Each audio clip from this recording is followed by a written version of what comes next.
안녕하세요. 당신의 내일이 다시 청춘처럼 빛나기를 바라는 마음으로 마이크 앞에 앉았습니다. 아들, 딸 같은 건강주치 청년 김 박사입니다. 여러분에게 어머니의 손맛은 어떤 기억으로 남아 있으신가요? 아마 세상 그 어떤 진수성찬과도 바꿀 수 없는 따뜻하고 그리운 맛일 겁니다.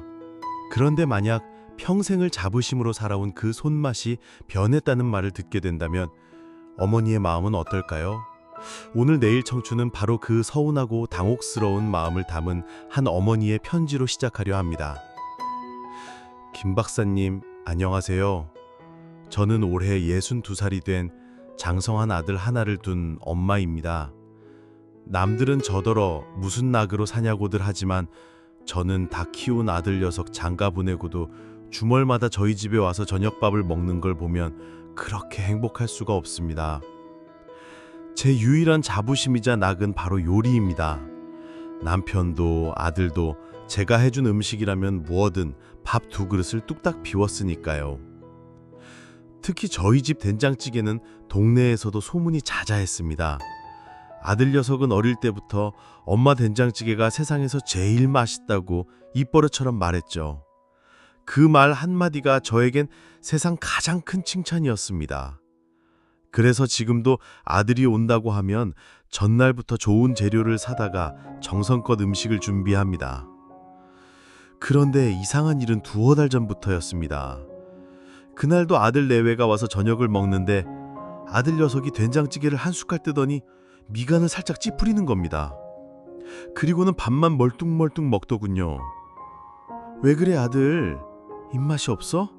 하고 물으니 아니야 엄마 맛있어 하긴 하는데 영 표정이 개운치 않았습니다. 그날따라 찌개가 많이 남았지만 저는 그저 아들이 밖에서 뭘 먹고 왔으려니 피곤한가 보다 하고 대수롭지 않게 넘겼습니다. 하지만 그 후로도 아들은 제 음식을 예전처럼 맛있게 먹지 않았습니다. 젓가락만 깨작거리는 날이 늘어갔죠. 애가 다른 저는 결국 참지 못하고 아들을 붙잡고 물었습니다. 너 정말 왜 그래? 무슨 일 있어? 혹시 엄마 반찬이 맛이 없는 거야? 죄성화의 아들은 한참을 머뭇거리다가 정말 미안한 얼굴로 말하더군요. 엄마, 화내지 말고 들어. 요즘 엄마 음식이 조금 짜. 된장찌개도 그렇고 나물도 그렇고 예전보다 간이 좀 세진 것 같아. 그 말을 듣는 순간 망치로 머리를 한 대 맞은 것 같았습니다. 짜다고? 내 음식이? 믿을 수가 없었습니다. 평생을 음식 솜씨 좋다는 소리만 듣고 살았는데 내 아들 입에서 그런 말이 나오다니요. 저는 서운한 마음에 저도 모르게 목소리를 높였습니다. 네 입맛이 변한 거겠지. 밖에서 조미료 잔뜩 들어간 음식만 사 먹고 다니니까 엄마 밥이 맛이 있겠어? 아들은 그저 미안해 엄마라는 말만 남기고 아내와 함께 집으로 돌아갔습니다. 그날 밤 저는 잠을 이룰 수가 없었습니다. 자존심이 상해서 견딜 수가 없더군요. 내가 평생을 너희들 먹여 살린 손인데 어떻게 그런 말을? 서운함에 눈물이 났습니다. 한참을 뒤척이다 저는 벌떡 일어나 부엌으로 향했습니다. 그리고 아들이 남기고 간 된장찌개를 냄비째 꺼내 불에 올렸습니다. 대체 얼마나 짜길래? 저는 보글보글 끓는 찌개를 한 숟갈 푹 떠서 입에 넣었습니다. 그런데 정말 아들 말대로였습니다. 제 입에도 된장찌개가 너무나도 짰습니다. 씁쓸한 짠맛이 혀를 아리게 할 정도였습니다. 저는 너무 놀라 그 자리에 주저앉아버려 말았습니다. 분명 저는 예전과 똑같은 된장을 넣고 똑같은 방식으로 끓였는데 대체 왜 이렇게 짜게 된 걸까요? 언제부터 내 손맛이 이렇게 변해버린 걸까요?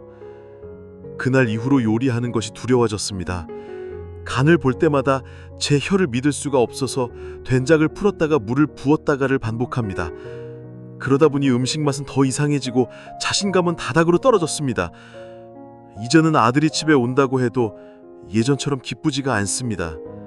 또다시 맛없다는 소리를 들을까봐 제 음식을 깨작거리는 모습을 볼까봐 겁부터 납니다. 김 박사님, 저의 손맛은 이제 다 사라져버린 걸까요? 제 몸에 무슨 이상이라도 생긴 걸까요?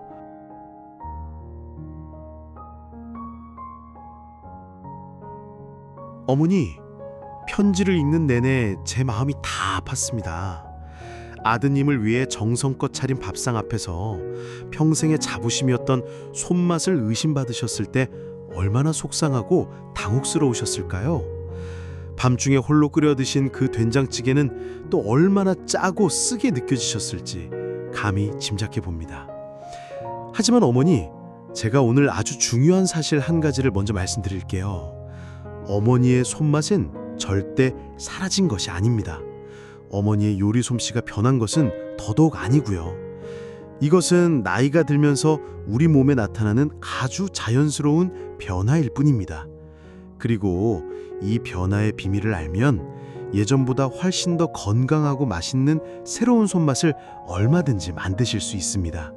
첫째, 범인은 바로 혀에 있습니다.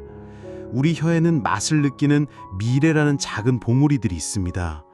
그런데 나이가 들면 이 미뢰의 개수가 줄어들고 기능도 조금씩 둔감해집니다. 특히 짠맛과 단맛을 느끼는 기능이 가장 먼저 약해지죠.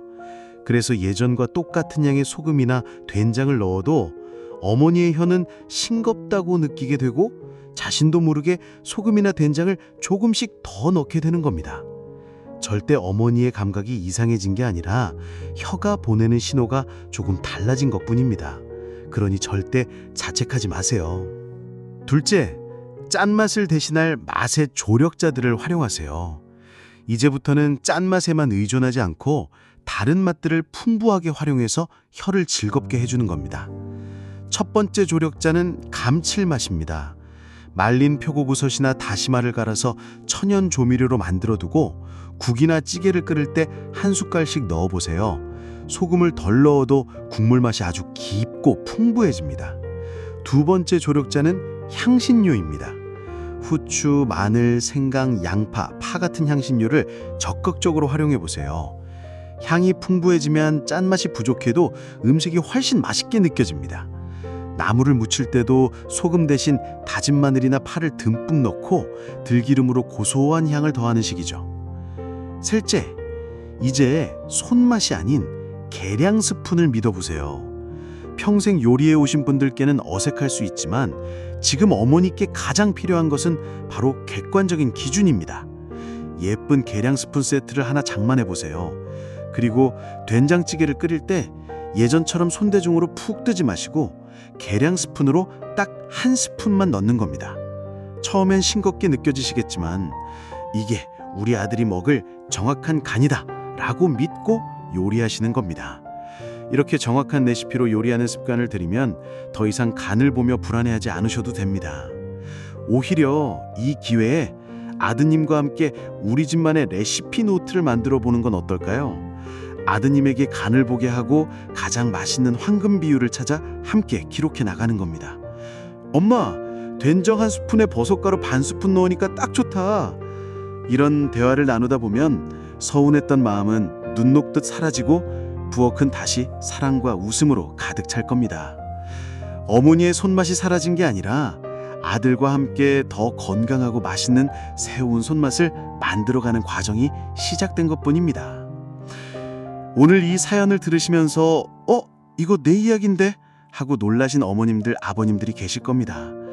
나도 모르게 음식하니 짜졌다는 가족들의 핀잔에 서운하셨던 분들, 혹은 부모님의 음식이 예전 같지 않다고 느꼈던 자녀분들, 이것은 누구의 잘못도 아닌 세월이 주는 자연스러운 변화입니다. 중요한 것은 그 변화를 탓하는 것이 아니라 서로의 입맛과 건강을 헤아리며 새로운 가족의 맛을 함께 찾아가는 과정입니다. 오늘 저녁 부모님께 혹은 자녀에게 전화해서 오늘 저녁은 뭘로 할까? 함께 상의해 보시는 건 어떨까요? 네, 오늘 내일 청춘은 여기서 마무리하겠습니다. 부디 오늘 저녁 식탁이 소통과 사랑으로 가득 차길 바라며 저는 다음 시간에 또 다른 가심 따뜻한 사연을 들고 다시 찾아뵙겠습니다. 당신의 빛나는 내일 청춘을 응원하는 청년 김박사였습니다.